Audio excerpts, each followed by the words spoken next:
Good morning guys, chemistry class में आपका स्वागत है। 12th क्लास के chapter aldehyde ketone carboxylic acid के अंदर हमने लास्ट क्लास में देखा था ऑक्सीडेशन रिएक्शंस।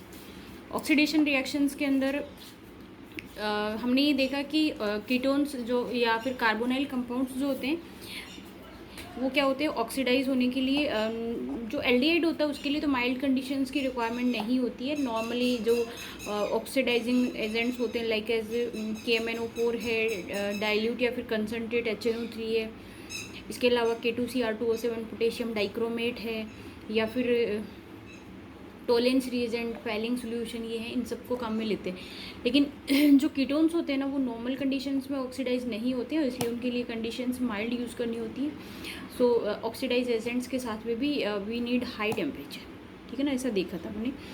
फिर दोनों के अंदर ही हमने देखा था on oxidation of carbonyl compounds they convert into carboxylic acid. Aldehyde है तो सेम नंबर ऑफ कार्बन का कार्बोक्सिलिक एसिड मिलेगा, बट कीटोन अगर है then we obtain the mixture of carboxylic acid having the lesser number of carbon atom than the reactant molecule.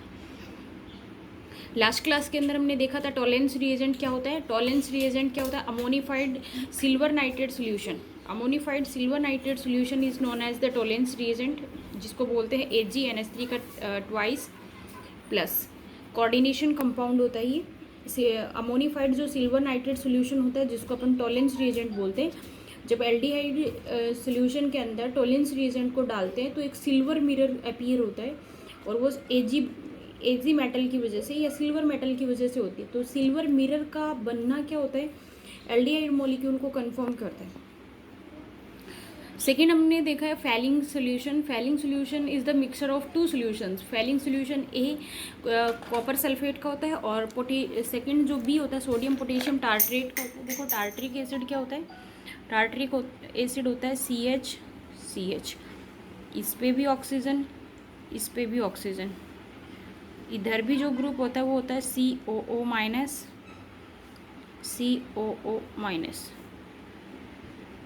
Cu metal, oxygen CH minus, CHCOO minus. ये जो structure होती है वो होती है सोडियम पोटेशियम टार्ट्रेट की, जिसमें दो जगह पे सोडियम और दो जगह पे पोटेशियम लगा हुआ होता है, ठीक है।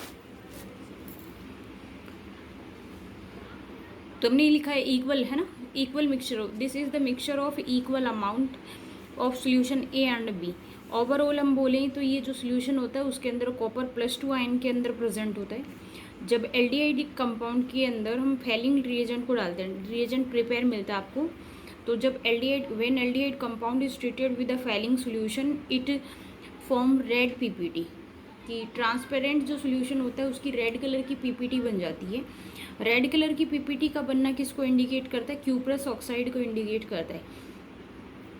12th स्टैंडर्ड पे हालांकि क्वेश्चन पूछते नहीं है कि रेड PPT किसकी वजह से बनती है, क्यूप्रस ऑक्साइड की वजह से एक रेडिश ब्राउन कलर की PPT बनती है, जो किसको इंडिकेट करता है? The given compound is confirmly ketone, aldehyde, sorry, कि गिवन कंपाउंड जो है वो एल्डिहाइड है। इन केस अगर यहाँ कीटोन होता तो जो कलरलेस सोल्यूशन था वो कलरलेस ही रहता, उसमें कोई चेंजमेंट नहीं आता, तो ये कंफर्म करता है कि दिया हुआ कंपाउंड क्या नहीं है, एल्डिहाइड नहीं है।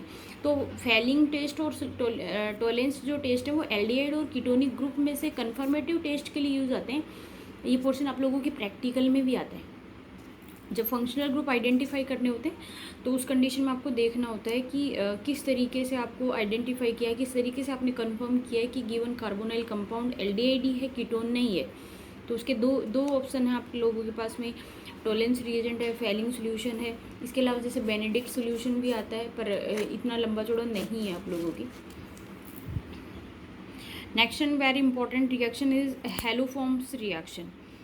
हेलोफॉर्म रिएक्शन देखो, सबसे पहले हेलोफॉर्म रिएक्शन के लिए एक क्वेश्चन आता है, which compound gives haloform reaction. सबसे इम्पॉर्टेंट और सबसे पहला क्वेश्चन यही है, इसी से काम चल जाता है कि हेलोफॉर्म रिएक्शन क्या है।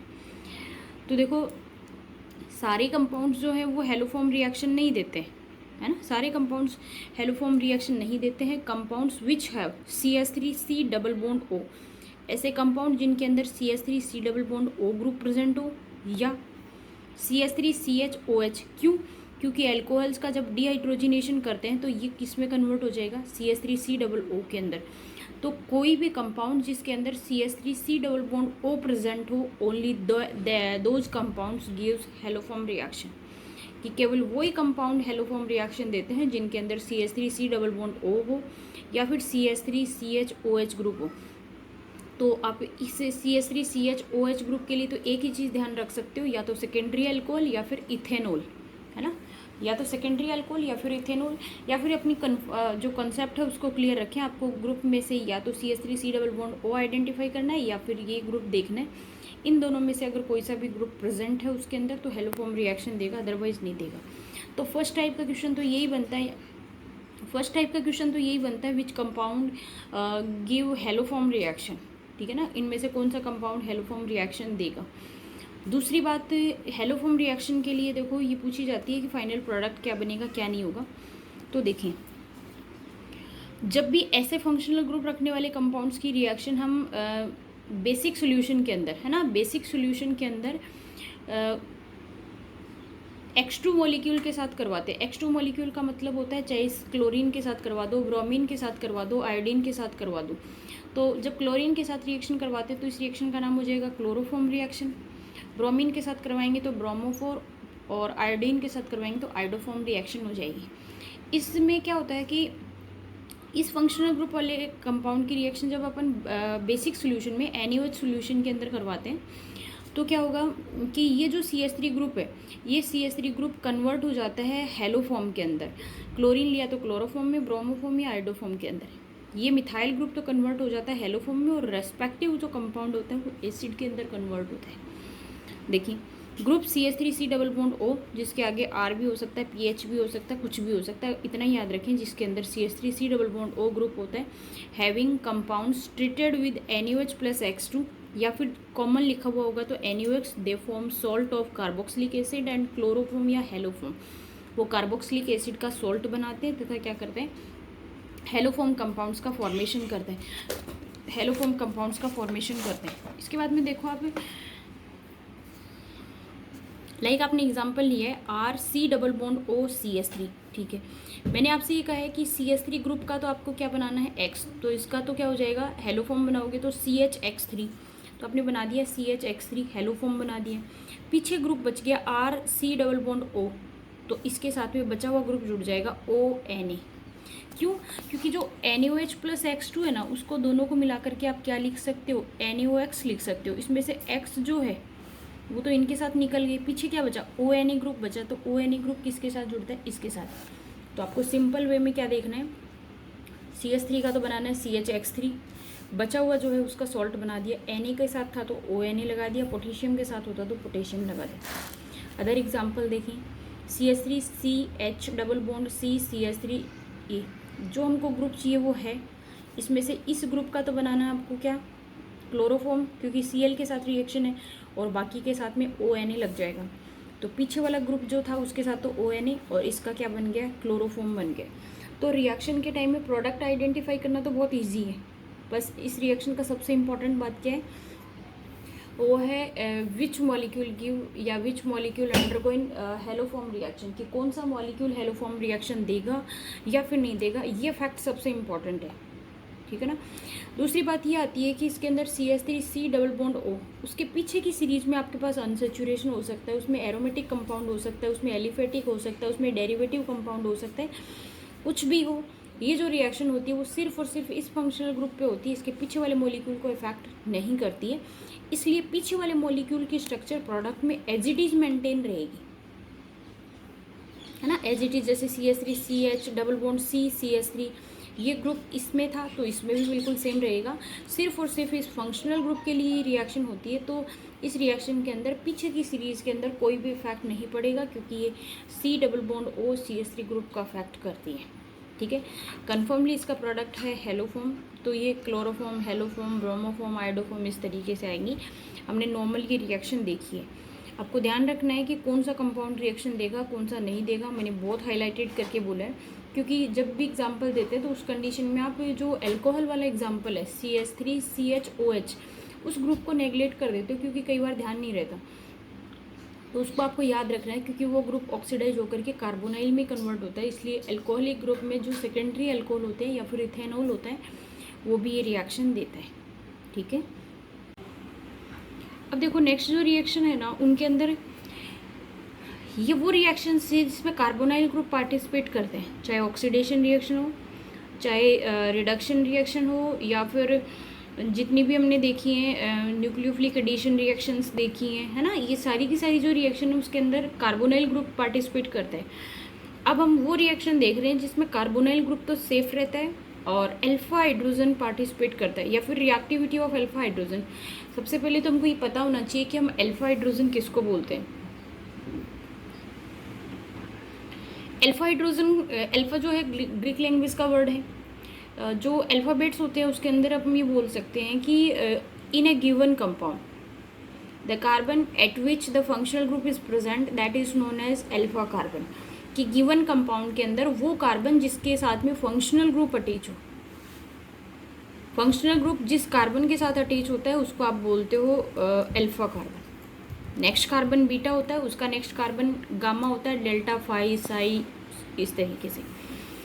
तो जो भी आप एग्जाम्पल लिखते हो उस एग्जाम्पल के अंदर लाइक एज मैं बोल रही हूँ, मैंने ये लिखा है CH3 CH2 CH2 CHO। यहाँ मेरा फंक्शनल ग्रुप क्या है, एल्डिहाइड ग्रुप है। एल्डिहाइड ग्रुप के जस्ट पास वाला कार्बन कौन सा हो गया, अल्फा। नेक्स्ट कार्बन कौन सा हो गया, बीटा। नेक्स्ट कौन सा हो गया, गामा। तो सबसे पहले आपको ये आइडेंटिफिकेशन होना चाहिए कि मैं किस कार्बन को अल्फा कार्बन कह रही हूँ। ठीक है, अल्फा कार्बन हो गया। अल्फा कार्बन पे अटैच जो हाइड्रोजन होते हैं उनको आप क्या बोलोगे, अल्फा हाइड्रोजन। कौन सी बात है कि फंक्शनल ग्रुप या कार्बोनाइल ग्रुप का जो नियरेस्ट कार्बन होता है, सबसे जो पास का कार्बन होता है उसको आप बोल रहे हो अल्फा कार्बन, देन बोल रहे हो बीटा, रेस्पेक्टिव गामा, इस तरीके से। अल्फा कार्बन पर अटैच जो हाइड्रोजन होते हैं उनको आप क्या बोलते हो, अल्फा हाइड्रोजन बोलते हो। यहाँ तक की कन्फर्म है। अब देखिए जो CHO ग्रुप होता है, कार्बोनाइल ग्रुप जो होता है वो इलेक्ट्रॉन विड्रॉइंग नेचर का होता है। It always attract the electrons, electron attracting nature का होता है, -I इफेक्ट होता है, या इलेक्ट्रॉन विड्रॉइंग ग्रुप वाला होता है। तो ये जो होगा वो हमेशा ही ये जो ग्रुप होता है, ठीक है ना, इसका इफेक्ट क्या होता है, -I। -I का मतलब होता है इलेक्ट्रॉन विड्रॉइंग। ठीक है, इलेक्ट्रॉन अट्रैक्टिंग बोल सकते हो, इलेक्ट्रॉन विड्रॉइंग बोल सकते हो। ये इलेक्ट्रॉन्स को अट्रैक्ट करता है। इलेक्ट्रॉन अट्रैक्ट करने से जस्ट पास वाले कार्बन पर इलेक्ट्रॉन्स की क्या होगी, कमी होगी, इलेक्ट्रॉन्स की डेफिशिएंसी क्रिएट होगी। इसका मतलब ये जो ग्रुप है वो इसके इलेक्ट्रॉन्स अट्रैक्ट करेगा तो इसके ऊपर इलेक्ट्रॉन्स की कमी होगी। कमी होने से इसके पास में पॉजिटिव चार्ज बनेगा। तो आप बोल सकते हो कि ये जैसे ही ये इसके इलेक्ट्रॉन अट्रैक्ट करता है तो कार्बन के पास ऑप्शन होता है कि वहाँ पे प्रेजेंट जो भी कोई हाइड्रोजन है, जो भी अल्फा हाइड्रोजन है, उस अल्फा हाइड्रोजन को वो वहाँ से इलेक्ट्रॉन लेगा और H+ के फॉर्म के अंदर रिमूव करने की टेंडेंसी रखेगा ताकि इलेक्ट्रॉन्स की डेफिशिएंसी पूरी हो जाए, जो किसने क्रिएट करी थी, कार्बोनाइल ग्रुप ने। 10th क्लास में आपने ये पढ़ा है, आर्रेनियस थ्योरी ये कहती है कि when any compound release H+ ion that behave such acid, कि कोई भी कंपाउंड जो H+ आयन को रिलीज़ करता है वो एसिड की तरह ट्रीट करता है। इसका मतलब ये होता है कार्बोनाइल कंपाउंड्स के अंदर जो अल्फा हाइड्रोजन होता है उसके रिमूव होने से उसकी नेचर कैसी होती है, एसिडिक नेचर होती है। जो कंपाउंड जितना फास्टली H+ आयन रिलीज करेगा वो उतना ही स्ट्रॉन्ग एसिड होगा। यही पढ़ा हमने।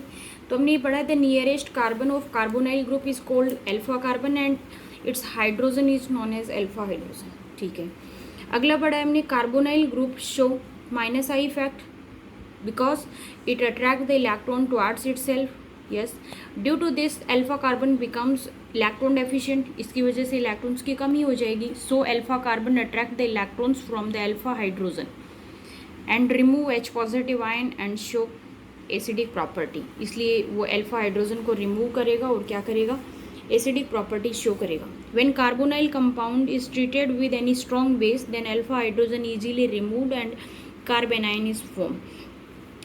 तो क्या होता है कि एसिडिक नेचर शो हो रही है, तो एसिडिक नेचर शो करने के लिए अगर हम इसकी रीड करने के लिए अगर हम इसकी रिएक्शन बेस के साथ करवाते हैं, किसी भी बेस के साथ करवाते हैं तो ये H+ आयन निकलता है और H+ आयन जब भी निकलेगा तो पीछे वाले कार्बन को क्या होगा, निगेटिव चार्ज आएगा। निगेटिव चार्ज आता है species in which carbon holds negative charge, that is called carb A9. Carb A9 के फॉर्मेशन के कारण ये क्या होगा, एसिडिक नेचर शो करेगा। जितना अच्छा कार्बो एनाइन बनेगा या फिर जितना स्टेबल कार्ब एनाइन बनता है, ये कंपाउंड की एसिडिक स्ट्रेंथ उतनी ही अच्छी होती जाएगी। अदर वर्ड्स में हम बोल सकते हैं कि when carbonyl compounds are treated with base they show acidic strength due to removal of alpha hydrogen atoms. कि जब भी कार्बोनाइल कंपाउंड्स को हम बेसिक सॉल्यूशंस के अंदर रखते हैं या बेसिक सॉल्यूशन के अंदर ट्रीट करवाते हैं, तो अल्फा हाइड्रोजन के रिमूवल की वजह से उनकी बेसिक प्रॉपर्टीज शो होती है, सॉरी उनकी एसिडिक प्रॉपर्टीज शो होती है। देख, लेट एन एग्जाम्पल, आपने लिखा है कोई भी कार्बोनाइल ग्रुप जिसका अल्फा कार्बन, लोकेशन इसीलिए दिखाई है कि हमको इसी हाइड्रोजन का फंक्शन देखना है। कार्बोनाइल ग्रुप की इलेक्ट्रॉन विड्रॉइंग ग्रुप की प्रॉपर्टी की वजह से ये अपने हाइड्रोजन को यहाँ से रिमूव करेगा। हाइड्रोजन रिमूव करते ही कार्बन क्या करेगा, पॉजिटिव चार्ज, सॉरी कार्बन पे निगेटिव चार्ज आएगा। तो जहाँ से H+ निकल रहा है उस H+ को ये एसिड सॉरी बेस क्या करेगा, प्रोटॉन एब्जॉर्ब करेगा। और प्रोटॉन एब्जॉर्ब करते ही यहाँ से क्या हो जाएगा, कार्बन पे निगेटिव चार्ज, जिसको अपन बोलते हैं कार्बो एनाइन। जब भी कोई भी डबल बॉन्ड और निगेटिव चार्ज आपस में कॉन्जुगेशन में हो, डबल सिंगल इस तरह से कॉन्जुगेशन में हो, तो वो रेजोनेंस शो करते हैं। रेजोनेंस के टाइम में निगेटिव चार्ज बॉन्ड बनाएगा, बॉन्ड निगेटिव चार्ज बनाएगा। तो निगेटिव ने बॉन्ड बना लिया, बॉन्ड ने क्या बनाया, निगेटिव चार्ज बनाया। इस तरीके की रेजोनेटिंग स्ट्रक्चर की वजह से ये क्या रहते हैं, स्टेबल रहते हैं। तो कई बार ये क्वेश्चन पूछ लेता है कि हाउ कैन वी प्रूव या फिर how can we say that carbonyl compounds alpha hydrogen show the acidic nature. Then we can say that in reaction of carbonyl compounds with bases they form carbanion which is stable due to the resonance firstly, second they easily remove H positive ion। कि दो condition होती है वो easily H+ remove करते हैं, acidic nature. Number दो forming कार्बेनाइन होता है, वो क्या होता है, रेजोनेंस की वजह से स्टेबल होता है। इन दोनों रीजन की वजह से हम बोल सकते हैं कि उसका एसिडिक बिहेवियर क्या होता है, अच्छा होता है। तो stability of कार्बेनाइन increases the reactivity, ठीक है ना। तो कार्बेनाइन की स्टेबिलिटी जितनी अच्छी होगी, एसिडिक रिएक्शंस शो करने की प्रॉपर्टी उसकी उतनी अच्छी होंगी, या रिएक्शंस टुवार्ड्स द बेस उसकी रिएक्टिविटी उतनी ही अच्छी होगी, ठीक है। एसिडिक बिहेवियर के अंदर कोई दिक्कत नहीं है। नेक्स्ट देखो, इसकी एसिडिक प्रॉपर्टी, यानी कि हम वो रिएक्शन देखेंगे जिसके अंदर अल्फा हाइड्रोजन क्या हो, पार्टिसिपेट करता हो, अल्फा H पार्टिसिपेट करता हो, या फिर कार्बोनाइल कंपाउंड जिनके अंदर वो एसिडिक बिहेवियर शो करते हो। तो सबसे इंपॉर्टेंट रिएक्शन आती है आप लोगों के एल्डोल कंडेंसेशन रिएक्शन। तो एल्डोल कंडेंसेशन रिएक्शन पढ़ रहे हैं तो सबसे मस्ट कंडीशन तो क्या है इसकी, अल्फा हाइड्रोजन, है ना। Carbonyl compounds having alpha hydrogen undergo इन एल्डोल कंडेंसेशन रिएक्शन। कि वो कार्बोनाइल कंपाउंड जिनके अंदर चाहे एल्डिहाइड हो चाहे कीटोन्स हो, है ना, वो कार्बोनाइल कंपाउंड जिनके अंदर अल्फा हाइड्रोजन प्रेजेंट होता है वो एल्डोल कंडेंसेशन रिएक्शन देते हैं। When two carbonyl compounds are treated with each other having the alpha hydrogen atom in presence of base by condensation reaction both molecules combine with each other and form aldol. कि जब दो carbonyl compound जिनके अंदर alpha hydrogen present हो, उनको अगर किसी base की प्रेजेंस में ट्रीट करवाया जाता है तो वो आपस के अंदर क्या होते हैं, कंबाइंड होते हैं और एल्डोल का फॉर्मेशन करते हैं। एल्डोल, एल्ड प्लस ओल, कि ऐसा ग्रुप जिसमें एल्डिहाइडिक ग्रुप भी हो और ओल ग्रुप भी हो, यानी कि एल्कोहलिक ग्रुप भी होगा और कार्बोनाइल ग्रुप भी होगा, वो कंपाउंड बनता है जिसको आप बोलते हो एल्डोल। कंडेंसेशन रिएक्शन इसलिए बोलते हैं कि जब दो कार्बोनाइल कंपाउंड्स आपस में रिएक्शन करते हैं बेस की प्रेजेंस में तो एल्डोल का फॉर्मेशन करते हैं। और बीटा हाइड्रोक्सी जो कार्बोनाइल कंपाउंड्स होते हैं उनकी स्टेबिलिटी कम होती है, इसलिए वो क्या करते हैं, they easily undergo in condensation reaction and remove water molecule और they convert into unsaturated carbonyl compound. Alpha beta unsaturated carbonyl compounds के अंदर कन्वर्ट हो जाते हैं, ठीक है। अब देखो, सबसे पहले हमने लिया CH3 C double bond OH acetaldehyde, same molecule लिया है CH2H यानी CH3 CHO, CH3 CHO, दोनों मॉलिक्यूल सेम है।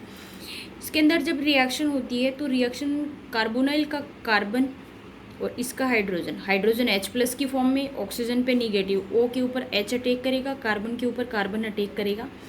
रिएक्शन के अंदर होता है CH3 CH O का क्या हो जाएगा, OH, बचा हुआ कार्बन CH2 से और CHO। ये जो कंपाउंड बना है जिसमें अल्फा नहीं बीटा पोजीशन के ऊपर OH ग्रुप प्रेजेंट है, उसको अपन बोलते हैं बीटा हाइड्रोक्सी कार्बोनाइल कंपाउंड, या फिर इसको सिंपल वर्ड में आप क्या बोल सकते हो, एल्डोल बोल सकते हो। जब इस कंपाउंड को हीट किया जाता है, कौन से को, एल्डोल कंपाउंड को जब हीट किया जाता है तो एक हाइड्रोजन यहाँ से, इससे OH और इससे H, दोनों मॉलिक्यूल एडजेसेंट पोजीशन के ऊपर से क्या होगा, वाटर मॉलिक्यूल का रिमूवल होता है, इसलिए दोनों कंपाउंड के बीच में क्या आ जाएगा, डबल बॉन्ड। तो alpha beta unsaturated carbonyl compound बनते हैं जब हीट करते हैं कंडेंसेशन से। जब इनका कॉम्बिनेशन करवाते हैं तो बीटा हाइड्रोक्सी कार्बोनाइल कंपाउंड बनते हैं, जिसको अपन क्या बोलते हैं, एल्डोल बोलते हैं। ये पहचान होती है एल्डोल कंडेंसेशन की। एल्डोल कंडेंसेशन काफ़ी वाइल्ड है आप लोगों के। उसके बाद में उसकी मैकेनिज्म आती है, तो मैकेनिज्म अपन नहीं देखेंगे कि कौन कौन से कंपाउंड देंगे, कंपाउंड के अंदर फॉर्मेशन किस तरीके से होगा, इंटरमीडिएट क्या होगा उसका, और इसको क्रॉस एल्डोल कंडेंसेशन कब बोलते हैं, कितने टाइप का प्रोडक्ट बनेगा, किस किस तरीके से बनना है।